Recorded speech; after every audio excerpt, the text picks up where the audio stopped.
afternoon, guys. I am Mama Bear to Many. I am a mom to 14 children. I have 12 children still at home. And I am going to talk to you guys today about something that is dear to my heart. So, as a mom to 14 children on a limited budget, we have lots of ways that we have learned how to save money. So, here are some of them. I'm going to give you today 20 ways that we have learned to save lots of money. So, the first one, and one that saves us thousands of dollars per year, is not going out to eat. So, we could spend, say we spent $150 a week to go out to eat just once a week. It'd be about $150. We would save $7,800 a year just from eating at home. Now, so if you're meal planning or doing those types of things, it takes a little bit of preparation, but not going out to eat and planning your meals at home is definitely going to bless your family. So why am I telling you about this? I think that as women, as Christian women, we are to be good stewards of our home. And over the years, I'm not saying that if you don't do all these on the list that you're not a good steward, but over the years, I have come to know many women and just different things that they have done to bless their households.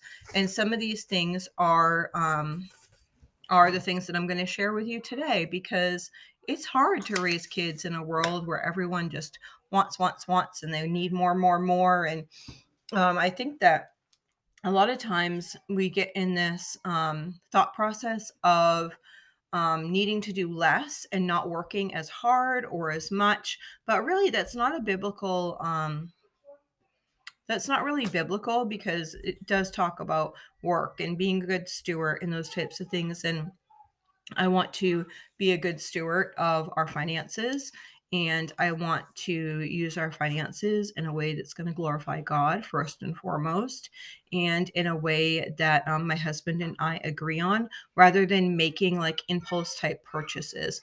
And a lot of these things on here are going to be impulse type purchases, but then there's also some other things that maybe you just haven't thought about that you're just not implementing yet. And maybe you'll never implement, but maybe it will be something that you would be interested in implementing in the future.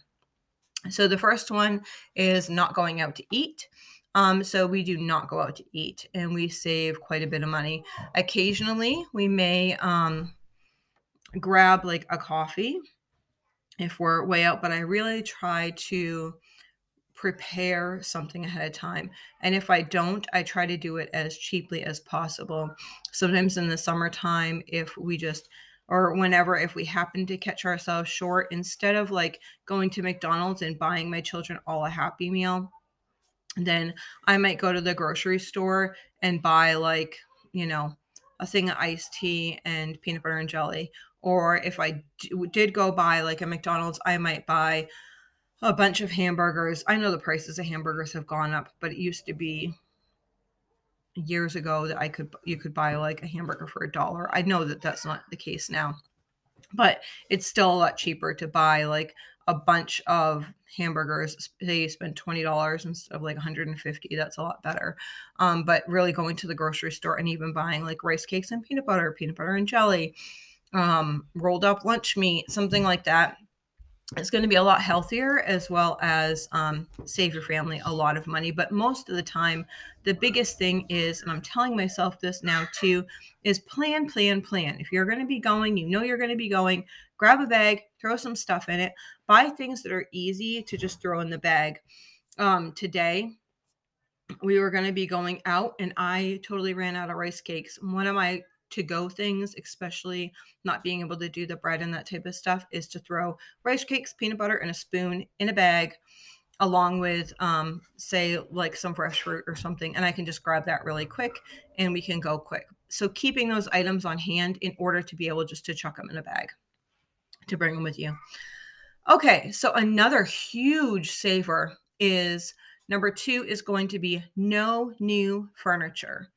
I very rarely buy something new. I have different ways of doing things. One would be to buy used. All my couches, we have 5 couches, And for the total of the 5 couches, I've spent under $200 because I think 2 of them were just given to us. One of them, no, that's not right. 3 of them were given to us. One of them I bought used, and then one of them I bought new. So it's actually 200 and I don't know, I think with tax maybe like $220. So I did buy a futon used at Walmart because we were looking for something for a specific purpose. We needed something at the time that was going to like open up. And I used that in my bedroom for a period of time so that it fit the space that we were in and that type of stuff. So, but for 5 couches, you know, that's super cheap. We have had lazy boy recliners that people have like put on the side of the road that we've picked up. Chairs have been picked up. So that's one way, is just people getting rid of things. Hey, I'm available if you're getting rid of things. Marketplace is a great place. Local sell and swap groups are great. Yard sales are great places to find furniture.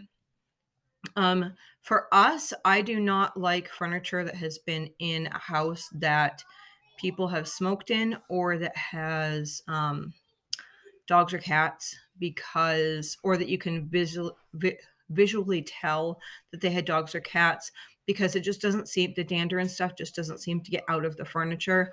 We do have a little cleaning machine. It's called like a Little Green or Mr. Green or something like that. It's a little machine that it's like a washer, like a almost like a rug shampooer, but you can do furniture and stuff too. And so we always, whenever we get something in, we will like do all of it like that. So we would do that. Usually what I would do is take some DE, which is diatomaceous earth. So if there was any bugs or insects in that furniture, I mean, I buy new used like that look decent, okay? But at the same time, I'm kind of weird about those things. So I put DE most of the time, like all over it. So if there was anything, then those things would die. And then I'd just be like scooping them up with the shampoo carpet thing or whatever. Even if, you know, you think that wouldn't happen if things were new, but I have had people that I know buy furniture that was new that had bug issues. We have actually bought only used furniture and we've never had any bug issues doing that. So you can get, I guess, bugs from factories or whatever. I mean, I guess if they're in warehouses, then that could be an issue.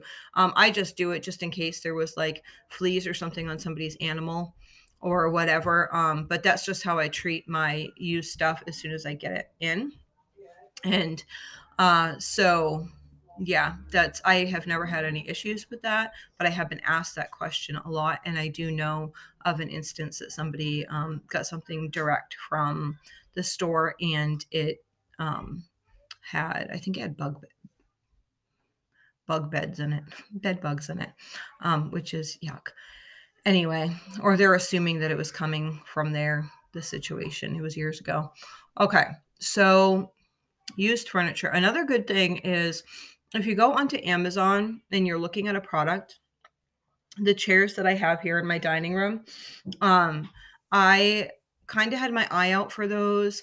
And then there was some like dented boxes, and that's how I was able to get, they have underneath, you know, like it's your regular thing. I know you guys have all seen this before. It's your regular thing up top of the purchase. And then underneath it says, oh, gently used or very good or something like that underneath if there is something that's available. So I've slowly been getting my dining room chairs like that. Before then, I got some chairs from auction. Before that, I had bought brand new folding chairs, but I do not like folding chairs at all because when they're not folded, when they're open, little kids, if they sit on the back part, it kind of can go like this and then it can fold the kids in half. So I would much prefer stacking chairs. We did have benches for a while. Benches are okay, but as people get bigger, Benches just didn't seem to be working well for our household. So I would much rather, and plus when you're cleaning, it's really hard. You got to like move the bench around or lift the benches on top of the table and that type of stuff. I really like stacking chairs. These chairs can really stack high. One whole side of the table can stack in one stack. We have, let's see, 7 on this side and 7 on this side. So we have 14 chairs. 2 of those chairs are not, I think 2. Yeah, I have 12 of my newer chairs, and then I'd like to get one more set. So I have 16 of these matching chairs. But right now I just have 12 and then 2 of my old chairs. So that is how things are here. Other things are build it yourself. A lot of things like my kitchen table, I reused and repurposed some things and then I built it myself. I built a cabinet myself in my kitchen.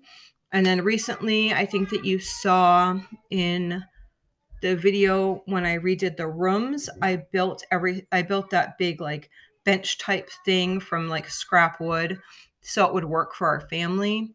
I built that myself. Obviously, it doesn't look professional, but it works. It's what for us, it's fine. I build things myself as well, but no new furniture. I mean, honestly, it makes me feel better because then my kids can be rambunctious and they, especially this time of year, like I am totally okay. I'm not okay with it. I mean, you really want your kids to like sit gentle on the furniture, but let's be honest, like kids don't necessarily sit like little adults all the time. So I would rather have furniture that can just be well loved and then I don't feel so bad if, something happens to the furniture. I mean, years ago I bought a brand new, huge, beautiful sectional. It was my first my first couch that I ever bought, brand new. And maybe a month later, my son's friend came over who was large and he sat down and he broke my brand new sofa. And then I felt like, I was kind of upset, but at the same time, it's like, I'm getting upset over a piece of furniture that's not like a relationship. So I'd much rather have like used furniture and good relationships. Okay, the ramble about new furniture. So new furniture is not something I buy new. Okay, so my third thing is buying used appliances. Most of the time you can find used appliances for cheap. So I am going to explain this about with a washer machine. So I spend usually $100 on a washing machine. Years ago, I spent $1,000 on a washing machine. So my beautiful $1,000 washer machine lasted less than 5 years. It got out of warranty. 2 months later, it completely broke. So then we paid a repairman $300 to come and fix it. He fixed it. 2 months later, it was broken again. We go through lots of laundry in our house. I do probably, I don't know, maybe 5 loads a day. I don't know. It really depends. 3 to 5 loads a day. It depends what season. If it's summertime, it's less, usually because the clothes are lighter. Wintertime, you have sweatshirts and jackets and colds and, somebody gets sick. It was more when we had to do my son's bedding and, mattress pads and that type of stuff. Okay, so if I spent $1,000 for 5 years, that means that I would spend $200 per year for my washing machine, correct? If you were to take $1,000 and break that down over 5 years, that's how many years I got out of it. I spent $200 a year to have a washing machine. Okay, so say I spend $100 and I get a used washer machine off of Facebook Marketplace or Craigslist or whatever it is, and I spend $100. My last washer, my first washer that I did this with, I got 3 years out of. So that would be like $30 a year or $33 a year that I spent for my washer machine.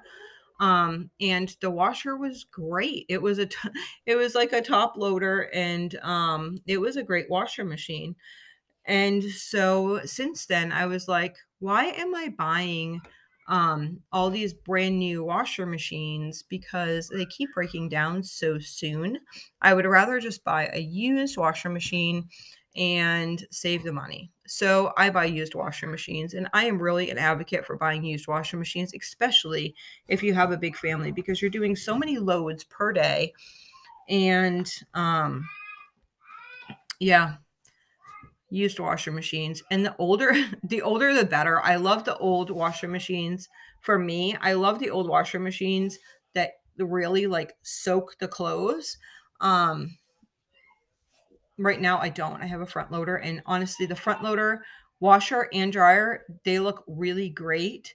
And they were both given to me because somebody was getting new appliances, and they just said, "Hey, if you can use these, you can have them." So that's what I have. And then I actually have a backup. My other set that doesn't look as pretty, I have as a backup just in case either of these break down, and then I'll have those as a backup that I can just hook up. Okay, so used appliances. Another place that you can get used appliances is dent shops. Sometimes if you go into like a new refrigerator place, you can ask if they have anything that's been dented, or a place like Rent-A-Center, or I don't know other names of places. A place like Rent-A-Center, if they have to repo something, then they usually have those types of things in the back, and then you can get something that's fairly new at a used price. So look for dent shops. My current refrigerator, I bought, it was really weird. We had been looking and looking, and I bought a used one off of this guy, and we kind of knew that this guy was trying to like weasel us. And we just kind of looked at each other, and he was so like obnoxious that we were like, fine, here's the $200. We threw it in the back of our van. And I think we were just so tired that day. We're like, whatever. So it lasted a couple months, and that was it. And then we were going to buy another refrigerator, and we were just kind of, the refrigerator died, and we were going to buy another used one from this place in the city. And I went into a store that normally doesn't carry refrigerators, and God had a different plan, because there was a refrigerator sitting at the end that was a dented refrigerator that was on sale for under $400. I looked it up on my phone while I was in the store, standing next to the refrigerator. I looked it up on my phone, and the refrigerator that I have right now is $1,100 brand new. And it was on sale it was like $350, but then like with tax, it was just under $400. So I said, yep, I want that. Throw it in the back of the truck. So that's what we did. So it was $350, and it was brand new. It had a little like scratch on the side of it. And so it was sent to this place that's surplus and salvage. And we purchased that, and it was cheap, or cheaper. I mean, it was a new fridge. I think it was 21 cubits for $350.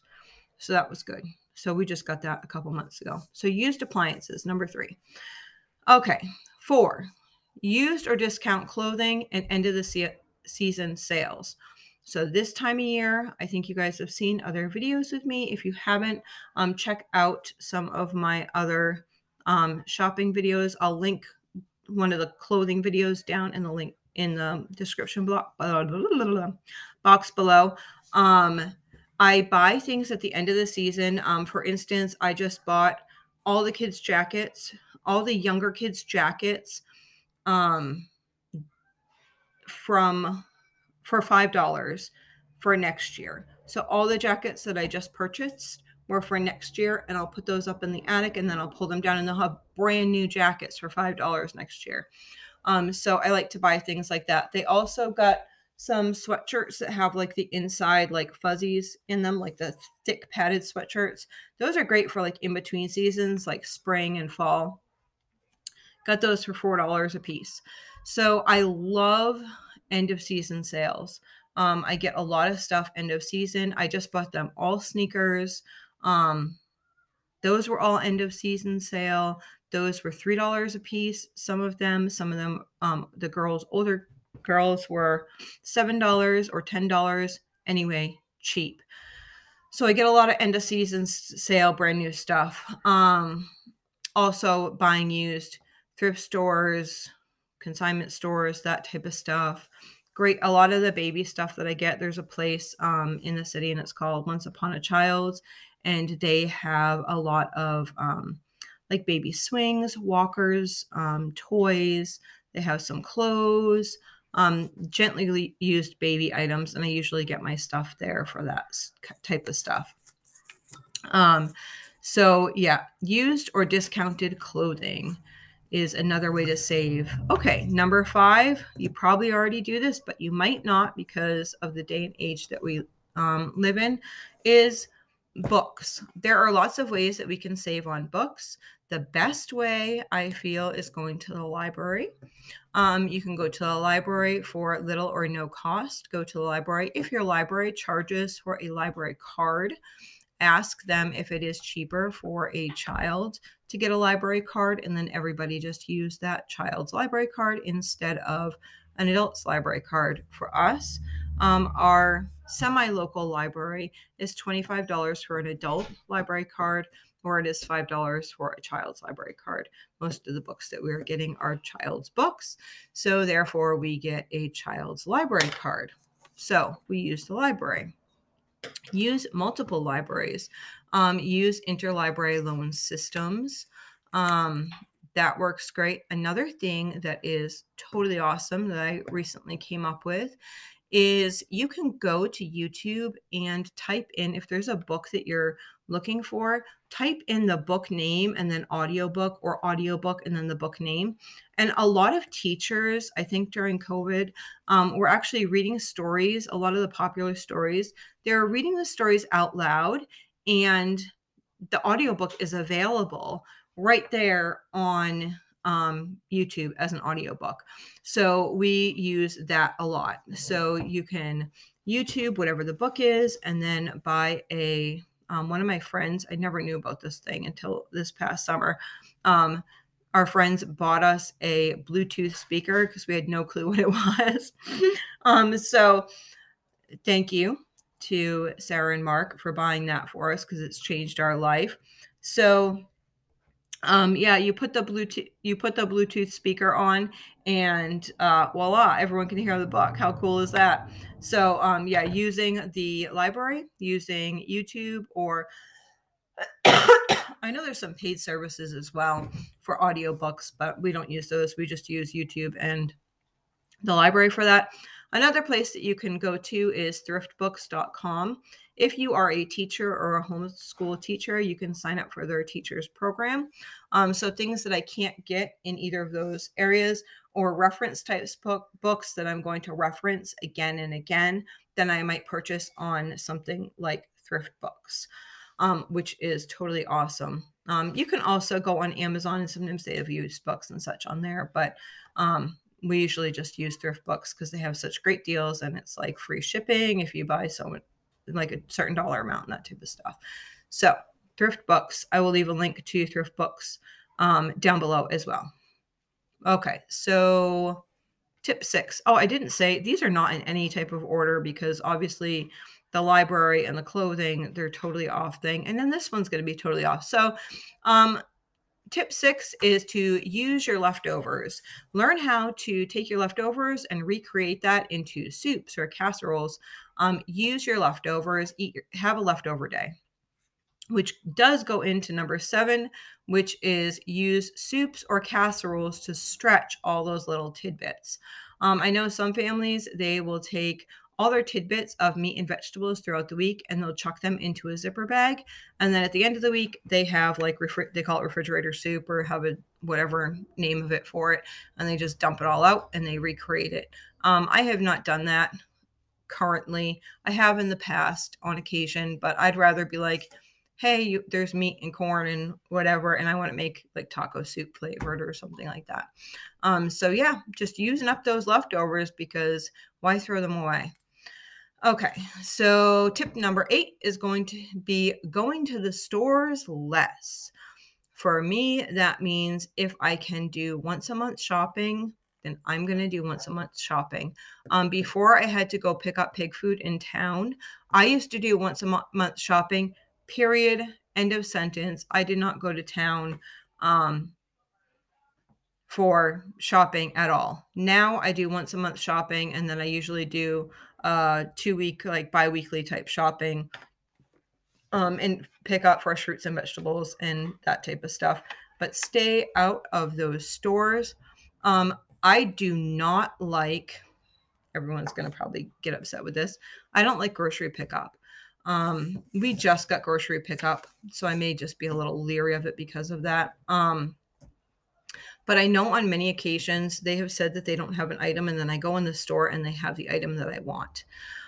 So I don't like it for that purpose. Another thing that especially if I'm going to get meats or meats, is I want to go in the store and I want to see if anything's discounted for the meat department, and that saves me money. Another thing is my fresh fruits and vegetables. I like to try to find like bigger bags or bigger portions or things that look the freshest, rather than just being at the mercy of whoever decides that they're going to pick up my vegetables. So yeah, and I've seen too many people eat grapes out of the bag at the grocery stores to know that I want to buy, if I'm getting grapes, I want grapes that are like in those clamshells, or I like the organic ones in the clamshells, although for months we have not been able to get those. But if I do splurge on grapes, I want it to be like in an area that's not like right in front of you. Like if you notice, if you sit and watch people, if they go to grab grapes, it's like right convenient in like this section right here. So to try to get something that's like way back here for my grapes, because I don't want somebody like picking through the grapes that I'm going to feed to my kids. Yeah, weird. I know. Okay, so that was that. So going to the store less, once a month shop or bi-weekly shop is a lot.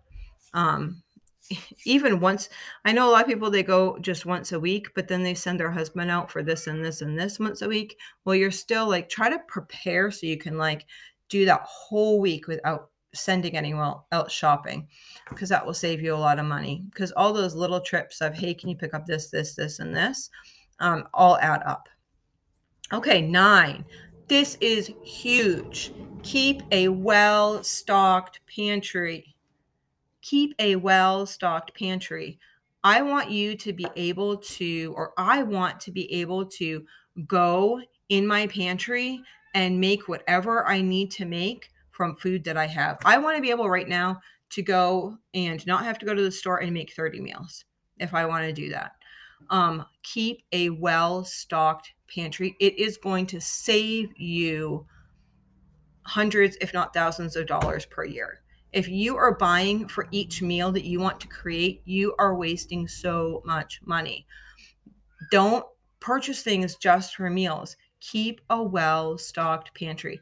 I'm going to go, after we come back from our trip, I'm going to go more on this whole well-stocked pantry thing, because I think it truly is a lost art, because it used to be something that everyone always used to do. Our grandparents used to do that. Everyone used to do that. But not anymore. But if you have a well-stocked pantry, then you don't feel forced to buy something at a really high price. You can buy something when it's its lowest price, and you can stock it up like nobody's business. And then you'll have it for when it's at a high price. I mean, inflation's going to happen and that type of stuff. And inflation is really happening now. But if you can buy items at a lower price, stock them up so that you don't feel like you're stuck, that's always a blessing. Tip number 10 is going to be gardening. So starting a garden, whether it's small, whether it's big, starting a garden, start to make some fruits and vegetables for yourself. And with all this whole thing, I think also eating real food is another one that I did not include in this. But eating real food, eating meats, vegetables, things that you can grow, just going the outer circle of the grocery store, that prepackaged food, that can just add right up. All right, I'm going to be back in just a minute. Okay, I'm back. So the other thing is, let's see, left off with gardening. Okay, so a big thing that people don't realize is that you can, number 11 is calling around for your car and your house insurance. I try to call around once a year to see if I can get a better deal on my car and house insurance, especially if my car and house insurance had recently gone up. So I did this a few years ago, and I was surprised that I found my car insurance I got it cheaper by about $600 a year. That's a huge difference. So if you see that your prices are going up, or that other people seem to have things that are less, just call around a couple different places and see. Please don't use one of those online calculators to say if you can get car insurance cheaper at another place. I did that and recently, and it was trying to tell me that I would get stuff cheaper someplace else, but it was actually $300 more per 6 months. So that is not cheaper. In case anyone is asking, I personally use Geico. I'm not like an advocate for them. I don't get paid by them or anything like that. That's just the company that I used for our car insurance. Now, for house insurance, we do not use Geico. We found that they do not do well with farm type liability.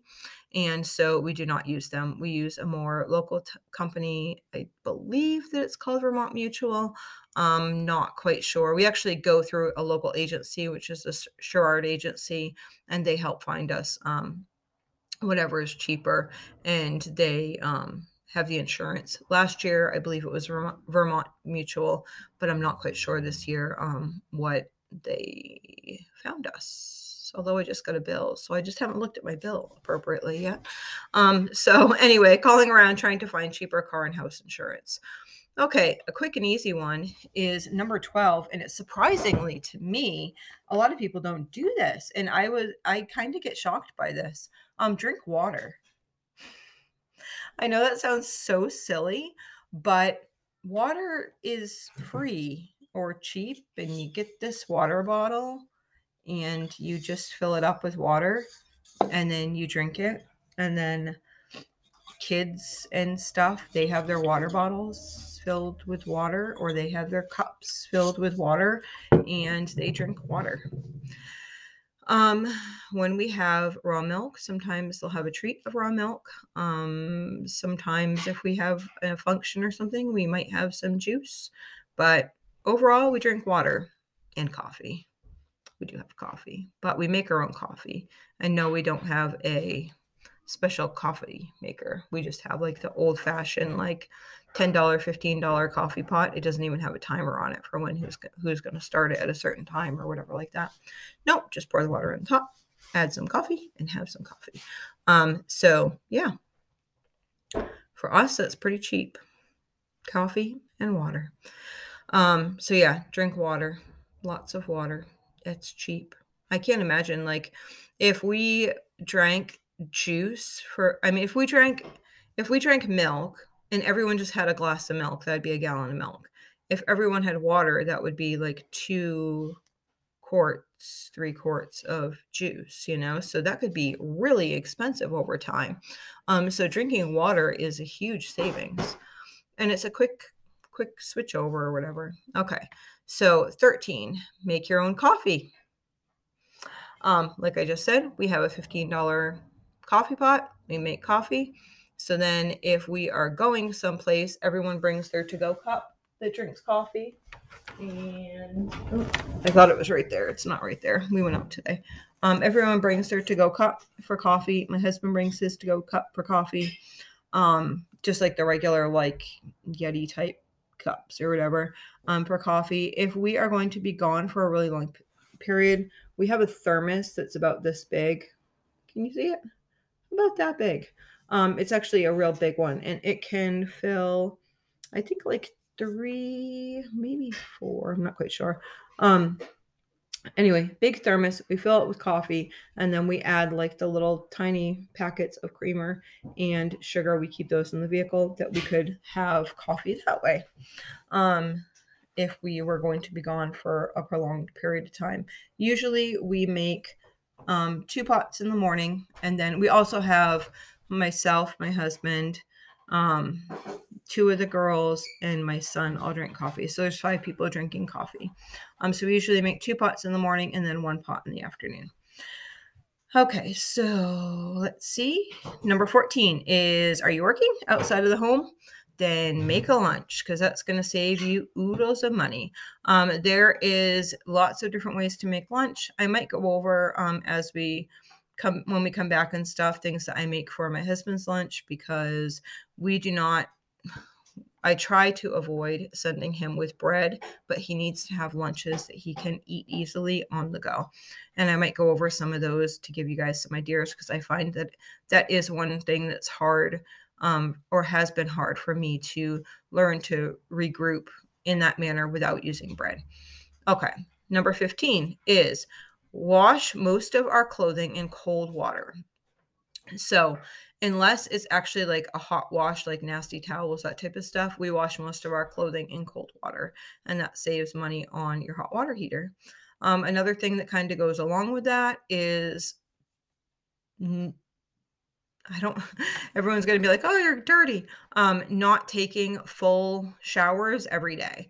Like, everyone in this household does not take a shower every day. We used to be in the mindset that you had to take a shower every day, but really it's not good for your skin, your hair, or your body, like your follicles or anything like that, for you to take a shower every single day. So anyway, you guys decipher that, do what you want to do with that. That's all you. Okay, so wash most of your clothing in cold water. Number 16 is make your own soap. We have a video tutorial on how to make a different types of soap. I can link those down in the description box. We also do our own shampoo and conditioner. Our shampoo is just a shampoo bar, which is like our regular soap almost, but it has some castor oil and it makes a nice lather. And our conditioner is actually just vinegar and water. And it works really great. All of us girls have long hair, and we have 10 girls in the house. And after the first month of us like detoxifying our hair and our situation, we do not have any issues with grease or anything like that. You know that feeling, like if you're using commercial shampoo and conditioner and you wash your hair and then like you haven't taken a shower for 2 days, you get like this greasy, matted nastiness. Yeah, that happened the first month while my body was detoxing, and while our bodies were detoxing from that, what happens is it strips all the oils from your hair, and your body is trying to like regulate, oh, we need more oil. So your body's producing extra oil to make up for the fact that the shampoo is stripping your hair of the need of its oils. So that's why you get oily, greasy hair. If you have a shampoo that's not doing that to your hair, then your body doesn't counter react to that. But it takes about a month for your body to like readjust to that, which is a very hard month. Okay, anyhow, that brings me into number 17, which is making your own cleaning supplies. So we make our own soap. We make our own laundry soap with the basic Lard soap that we make. We do that with a bar of our Lard soap and the borax and washing soda, and we make a 5-gallon bucket at a time. And then that probably lasts us about a month and a half to 2 months. 5 gallons does. And also that's really good for your skin. A lot of the soaps, especially like now that we've been off of all of these chemical things, we can feel it. Like if somebody's washed clothes and Tide and then gifts us some clothes that are in Tide, it's like our eyes start watering, our chest starts being tight. And I know everyone's different, but because we've been away from it for so long, like we can actually feel it. It's very hard for us to even walk down the aisles in the store because it's just so overpowering to us. Anyway, so we make our own laundry soap. Cleaning supplies, we use baking soda, we use soap, we use, I do like a 7th generation dish soap currently. You can make your own. I have made my own. I prefer to buy it. So, dish soap, we use just a natural thing. So I clean some things with dish soap as well. Vinegar. So those are the things that we clean with. So we're making most of our cleaning supplies. That saves oodles. I do buy bleach for the pool mainly. I do keep 1 bottle of bleach if I need to have some bleach.